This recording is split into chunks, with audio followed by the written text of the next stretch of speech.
د خوست ولایت تڼۍ ولسوالۍ په خنډکي سیمه کې دغه راټولیدنه د سترې جهادي حقاني کورنۍ د یو تن مشر الحاج محمد ابراهیم حقاني او د سیمې د مشرانو په هڅو په دې موخه راټوله شوې چې د درې کورنیو ترمنځ د پاسه 40 کلنه دښمني په دوستۍ بدله کړي. د یادې راټولیدنې په لړ کې حاجي اسحاق حقاني وویل تل به په دې نیکه لاره کې نستړي کېدونکې هلې ځلې وکړي او همدارنګه یې له قومي مشرانو او خلکو هم وغوښتل چې په دې برخه کې ورسره همکاري پاتې شي. د امارت اسلامي او بیا بالخصوص موږ د کورنۍ د مشرونو ټولو په دې ټینګار دی چې موږ په قومونو کې په قبیلو کې په کورنۍ کې کډیر عادي پیښوي عادي خفګان وي موږ په دوستۍ په خوشحالۍ بدل کو. آینده کې د دغه پلان لرو. اوس مو مشرونو دا وغوښتل چې تاسو دښمندوره کورنۍ بدیدوره کورنۍ نشاندهي کوي سلیکټ کوي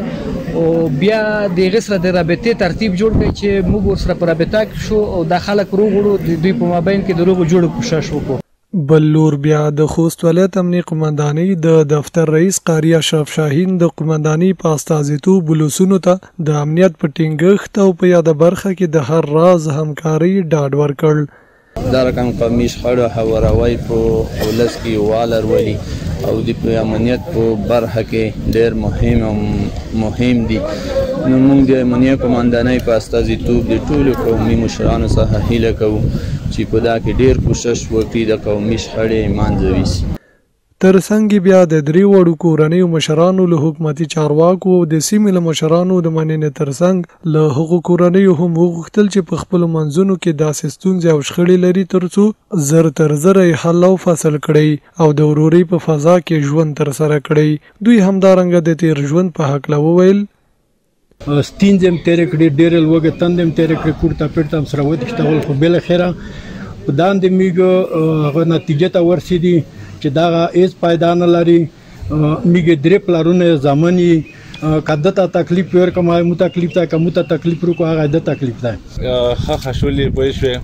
یې بس دا خو میګ پلوري نکته راپنا مخته شوی و میګ بخي پیدا شوی نه وي چې دا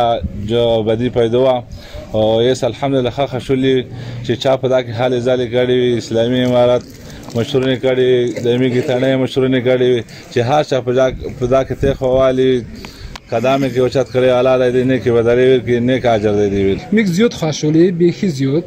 نو دغه په مورد باید زلت دومره وایم چې باید هر څوک د شیطان و نه مني ډیره خپایل نه لري ځکه چې څه عمل نه ویني کیمه مثبته پایله ولرله نه دوی لرلې نو زه د ټولو نه د غوښتنه لرم چې باید د شیطان و نه مني باید یو ملت او صلاح وکړي چې د دې په نتیجه کې میتوسه خپل ژوند ته ادامه ورکولای شي.